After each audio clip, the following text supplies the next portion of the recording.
Hello and welcome back to my channel. It has been a ridiculously long time since I posted a YouTube video on here of me like sitting down filming like I am right now because I don't know, it's just been so long. So if you're wondering who I am, you probably followed me at one point for my up close eye makeup tutorial videos, which I know people don't watch anymore. So I kind of quit posting. I've kind of popped in here and there and done one of those videos and they just don't perform well. I think that up close eye makeup look videos are just not what people want to see, which is okay. But you guys said that you still want to see makeup tutorials. And I am very active on TikTok. I've been active on TikTok for like 2 years, if not more at this point. And I do like old school makeup tutorials. So that's not something that I ever quit doing. It's just I quit doing it on YouTube because I don't feel like my followers really like it anymore. So if you don't like makeup, and you are still subscribed to me, feel free to unsubscribe. If you miss OG makeup tutorials, then stay subscribed and follow along for this journey of YouTube. So I want you guys to let me know, do you want this to be a strictly makeup channel? Is that what you're into, or do you want me to sprinkle in other things? I'm into health and fitness and obviously just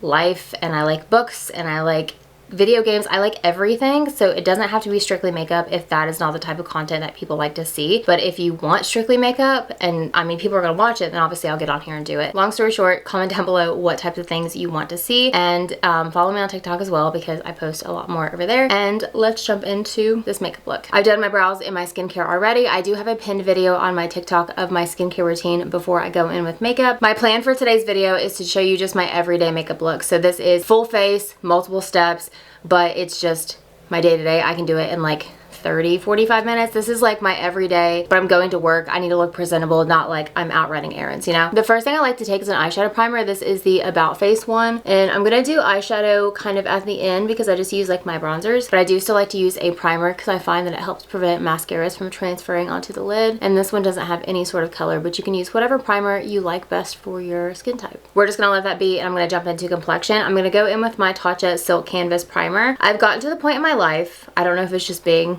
33, but I've gotten to the point that I just feel like primer is such an unnecessary step for most people. Unless you're super oily, then I think obviously it can help control oil, but for the most part it's just unnecessary. So I just like to do really good skin prep, but I do think that a pore filling primer obviously is beneficial. So I do like this Tatcha one, and I just do that around the nose area, and I just really work that into my pores. For foundation, I'm going to go in with the new formulated Giorgio Armani Luminous Silk Foundation in the shade 1. This is a really good match for me. If you follow me on TikTok, then you would know I have completely gotten rid of self-tanner. I've definitely all year I haven't done self-tanner, and it was probably several months even before the new year. So I don't know how long it's been, but I have eliminated it 100%. So I've had to rebuild my collection as far as, you know, all complexion products because everything was so tan and my bronzers were so warm and my blushes were so warm, and I just can't do that with pale skin. So like I said, this shade is a really good match for me. So with it going into the warmer months, this is what I like to do to get a complexion that is flawless but not heavy. I'm going to take a brush. This is the Morphe M107. It's one of these like really small like spatula brushes, and I'm going to do a thin layer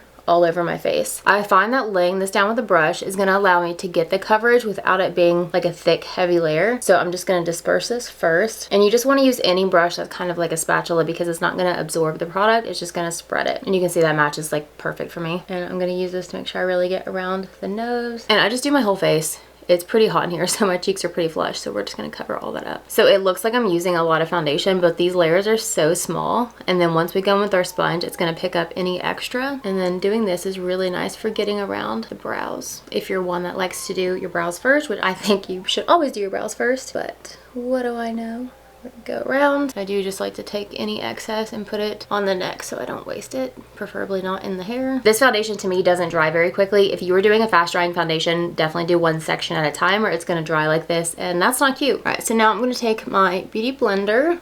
I'm going to first blend the neck because I tend to forget that it's there because this color match is so good, and then we're just going to pat everything else. I've been doing this process of the brush and then the sponge for really ever since it started getting warm, so at least like 2 months straight, and I just feel like it just looks so good on the skin. I think it wears the best because you're putting such a thin layer, but as long as you get a foundation that has decent coverage, you're still getting the coverage. And I think it's less wasteful because the sponges, as we know, can like soak up all your product if you go directly, you know, with the sponge. I really like the reformulation of this foundation too, because it's not super full coverage. Like I still have some redness peeking through, but really once I get my bronzer, blush, all of that on, it's fine, but it just looks so much like skin. And then I will just take that sponge and just squeeze it to get in between the brows. I also several months ago quit doing like the laminated brow look, and I don't know, I see pictures of it with it like laminated, I'm like, oh wow, that looks so good. But then when I try and do it on my face again, I'm like, wow, they look so large. And I don't know, I'm also like slowly going back to like a more natural hair color, but I still like full glam. So like, don't get me wrong, I'm not a very natural makeup person. Like I love makeup, I love eyeshadow, I love color, I love smoky eyes, but certain things I'm getting more to just being natural. For concealer, I've been really alternating between the Charlotte Tilbury Beautiful Skin Concealer and the Milk Hydro Grip Concealer, but I feel like color-wise, the Charlotte Tilbury is a really good match for this foundation. So when I get the applicator out, I honestly scrape like all of it off because again, I don't want it to be like a super thick layer. And I'll do the inner part, my under eyes can get pretty dark, and then I'll do out here.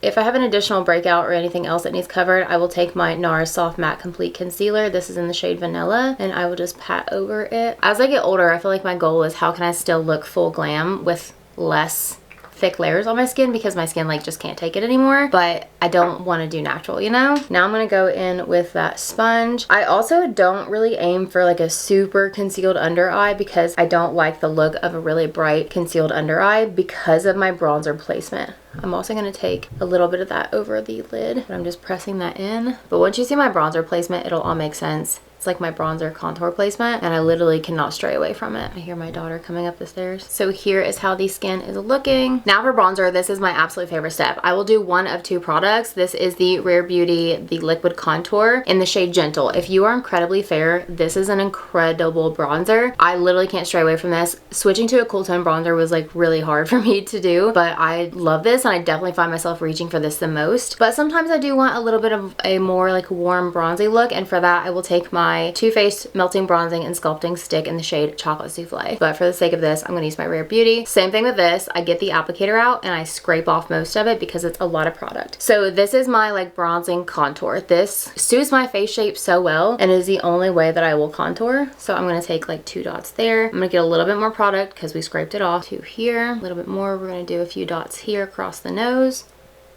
And then I'll do like 2 dots on the forehead. I'm gonna do one more. Why not? I want to be bronze today. So what I do, and I'm gonna like try not to cut this out because I want you to see how quickly this product blends. I just take this brush and I press it in starting further back, and then I will go down to like my contour zone, and then again into the hairline. I'll take it on the corner of the eye.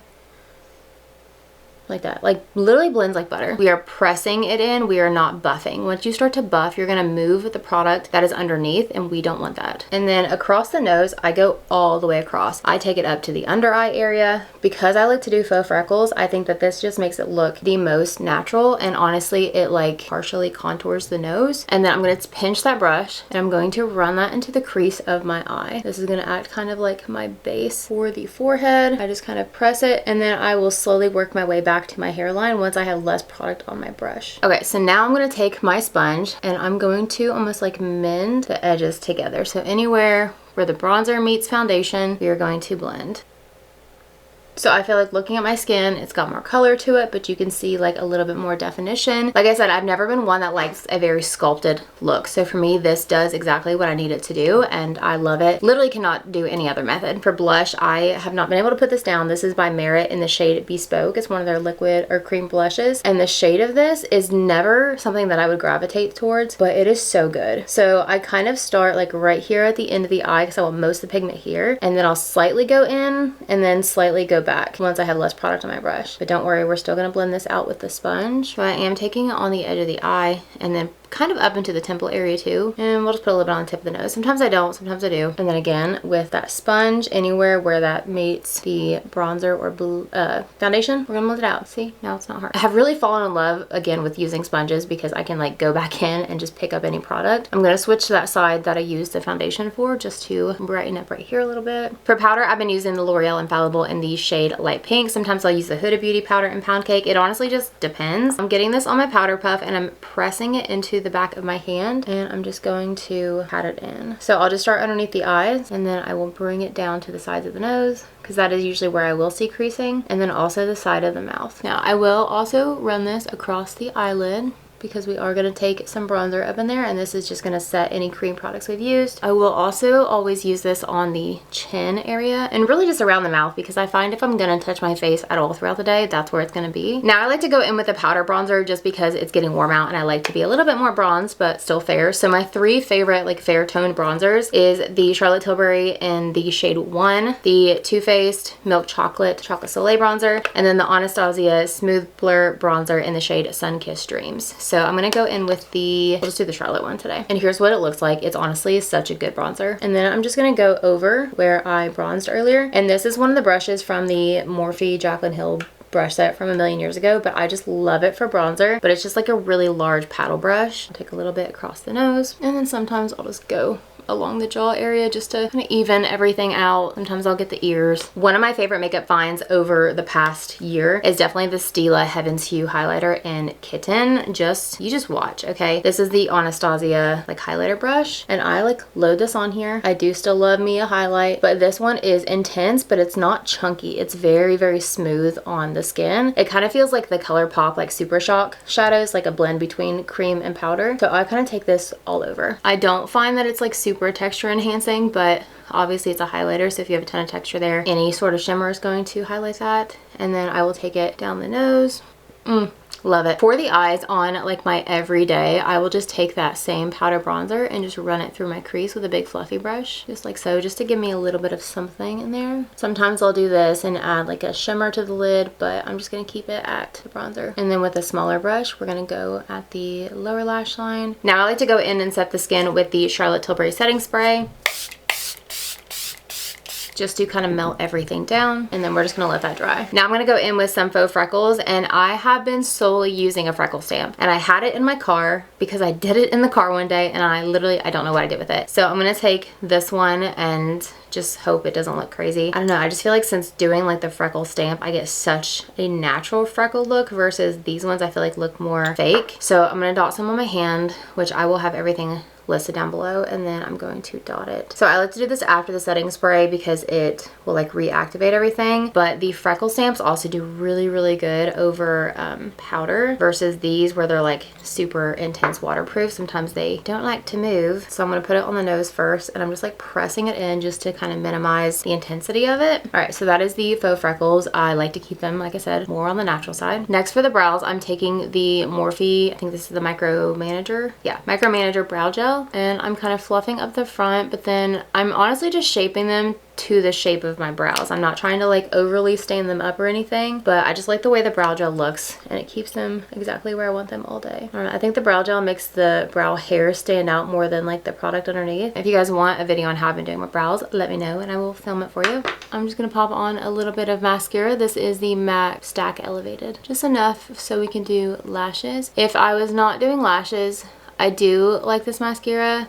It gives me like a decent hold, but I really like the L'Oreal The Big Deal waterproof mascara if I just want to do like a super curled natural lash look, which I do honestly a lot of times because I don't get up early enough to do lashes on a day-to-day basis. For lips, we are taking the Anastasia lip liner in Deep Taupe. Okay, I had to get really close in my mirror to do the lining, but I'm just going to line. I do overline my lips, and then I'm just going to feather that in. And then I kind of leave the center of that bare. And then for lipstick, this is the YSL Love Shine Candy Glaze in the shade 18. I'm really not like a glossy lip person. I think because I love lip liner and I overline, but I have not been able to put this down. So I'm just applying that where I didn't apply lip liner. Isn't that so pretty? So here is what it would look like with just mascara, which I do, I would say 50% of the time. So we're just gonna pop on a lash. Okay, so bad news is I pretty much wear the same lashes from Amazon every day. They were made for me, I swear. And they're like dramatic, but not crazy dramatic. And I guess I used the last pair. So we're gonna go in with the House of Lashes Boudoir Light because every other pair of lash I have is incredibly dramatic and that's not the vibe I'm going for today. So I'm going to pop these on really quick and then I will come back and we'll do lower lash mascara and then we are done. Okay, lashes are on, but I started to smoke out the lash line and then I remembered I'm filming. So I'm gonna take a black shadow. This is just Carbon by MAC. I'm taking a super tiny pencil brush and I'm just going to smoke out the lash line. You can do obviously like a dark brown or a gray or anything like that, but that is like the smoked out lash versus not. It's very subtle, but I don't know, I like it the way it makes like the lash band look. And I am doing this after I know that the lash glue has dried because I don't want it to cling to the lash glue. And lastly, I'm taking the MAC Extended Play Giga Black Lash and I'm applying that to my bottom lashes. I think for me that this is a must when I'm wearing lashes because it just balances everything out. If I'm not wearing lashes, it's very like hit or miss if I do mascara on the bottom. And last but definitely not least, I'm gonna do my inner corner highlight because I don't know, I haven't outgrown that yet. So this is the ColourPop Flexitarian highlighter and I'm just going to pop that on the inner corner. This like to this day is my favorite inner corner highlight. And you know what? I haven't done a brow bone highlight in a minute, so we're just gonna continue. I don't know, something about YouTube's making me want to do the brow highlight. And here is the whole makeup look completed. Obviously it's a full face of makeup. It's full glam, but for someone who obviously works in a beauty store, this is kind of my everyday with or without the lashes. I'm still gonna do a full face of makeup. It's just what I love, but that is everything. Let me know what type of videos you guys want to see because I don't know what YouTube is watching these days. I know what TikTok likes, but do you guys like the eyeshadow? I don't know if I'm really gonna go back to like super up close eyeshadow tutorials. I feel like that's more outdated and that's not really what people are looking for, but I can definitely do like zoomed out full face with a cool eye look. So you guys let me know what you want to see, and as always, I'm also on TikTok all the time, but that is everything. I will see you in my next one.